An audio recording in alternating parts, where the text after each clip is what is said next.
Da 30 anni SIPA progetta, produce e vende sul mercato mondiale tutte le tecnologie per la produzione, per il riempimento e per il confezionamento secondario di contenitori in PET, dalla preforma al prodotto finale, per bevande, alimenti, detergenza, cosmetica e farmaceutica.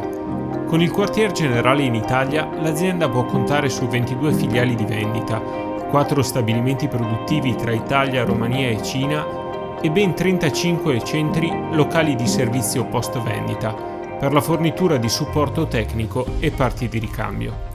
Nella sede di Vittorio Veneto chiediamo al General Manager un ragionamento sul futuro del packaging, tra ecosostenibilità nei materiali e accessibilità per le giovani risorse. Antonio Narder, General Manager di SIPA, buongiorno. SIPA ha promosso un programma di apertura a scuole e università, creando uno scambio importante tra aziende e studenti. Ecco, le chiediamo come è nata questa esigenza e quali risultati sta portando. Buongiorno a lei. Allora, SIPA è da sempre molto attenta al mondo dei giovani e anche alla relazione con il territorio. Da anni l'azienda è stata un faro e anche una scuola per tutte quelle che sono le attività e lo sviluppo di tecnologie nell'automazione e recentemente abbiamo intensificato tutte quelle che sono le relazioni e le interrelazioni tra le scuole superiori, le università e i centri di formazione del territorio. Le faccio un esempio. Con l'ITIS di Vittorio Veneto, l'ITIS di Conegliano, visite e anche interazioni per concorsi a livello tecnologico per sviluppare le attività e le professionalità in questo settore. Con le università Padova, Udine, Career Days e tutta una serie di alternanze scuola-lavoro per i giovani in modo da aiutarli a inserirli nel mondo del lavoro e crescere le competenze grazie anche all'elevato contenuto tecnologico dei nostri impianti. Abbiamo anche sviluppato nel territorio, in collaborazione con una startup che si chiama Arca, con il CIOFS di Vittorio Veneto, una serie di attività per la formazione, per incrementare la formazione a livello sociale ad alto contenuto tecnologico, in digitalizzazione e anche a livello commerciale, per creare e espandere la cultura nel nostro territorio. E tutte queste attività servono a noi per attrarre le competenze e essere sempre più un faro per quelle che possono essere le attività di sviluppo del territorio per i giovani e anche per loro per trovare delle opportunità sempre più interessanti nel mondo del lavoro. Ecco, recentemente SIPA ha accolto studenti e docenti del Master in Eco Packaging Design del Politecnico di Torino. E in quali termini questa visita ha arricchito sia gli ospiti sia la vostra azienda? Ecco, questo è un tema molto importante perché sostenibilità del packaging è una delle parole d'ordine nello sviluppo di queste applicazioni.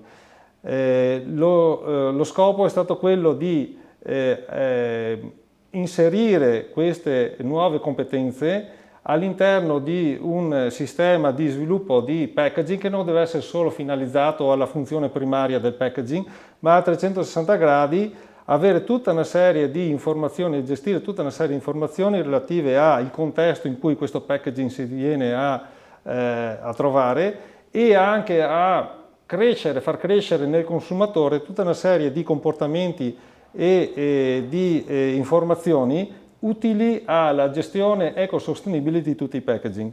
In questo senso questo corso ci ha aiutato noi a far conoscere le nostre tecnologie a chi dovrà applicare queste competenze per sviluppare i packaging sempre più ecosostenibili e attrarre queste competenze anche verso il nostro mondo.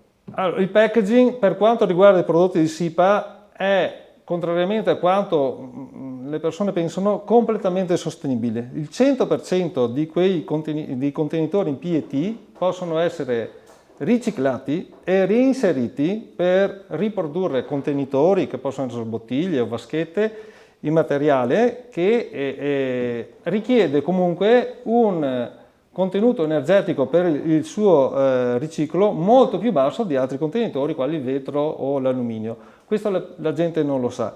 Quindi SIPA da anni si è impegnata con investimenti e sviluppo in tecnologie per riuscire a realizzare questa attività di riciclo a 360 gradi in modo da renderlo sempre più competitivo in termini di emissioni nell'ambiente per considerare a 360 gradi il riciclo del materiale.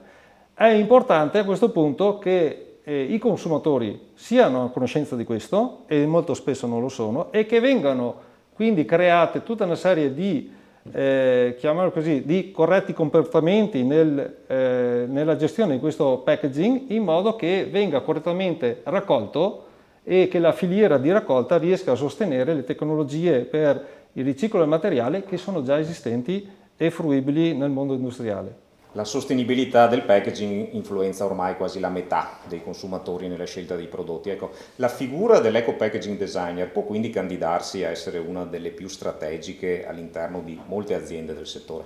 Sarà fondamentale nello sviluppo di packaging ecosostenibili, perché non c'è solo un fattore tecnologico nella gestione dei materiali, ma c'è anche una capacità di progettare e di veicolare il packaging e di veicolare tutta una serie di informazioni e comportamenti utili al consumatore per la gestione del packaging dal momento in cui viene messo sul mercato e anche per tutta quella che sarà la filiera del riciclo del packaging per poter recuperare a 360 gradi questi materiali ed avere un impatto ambientale sempre più contenuto. Quindi il packaging designer sarà sempre più una figura fondamentale all'interno di tutte quelle aziende che dovranno gestire una sostenibilità in termini di applicazioni per packaging che siano alimentari o per altri usi. Grazie Antonio Narder, grazie a SIPA per l'ospitalità.